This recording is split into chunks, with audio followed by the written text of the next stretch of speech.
Simple repair we had come in. Customer said laptop wasn't charging. Took about a minute. We found out the port was missing the center pin. So it's easy. We just swap out the cable. So we ordered a new cable and then we just got to put it in. There's no soldering, nothing. It just clips right in. So let's put it in.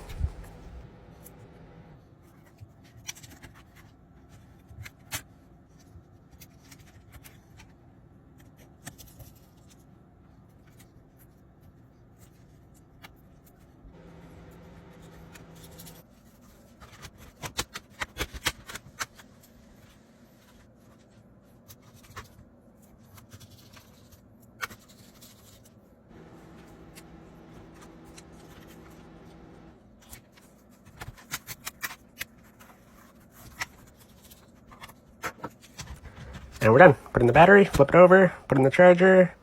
You see here it's charging, uncharging, charging, and we're done.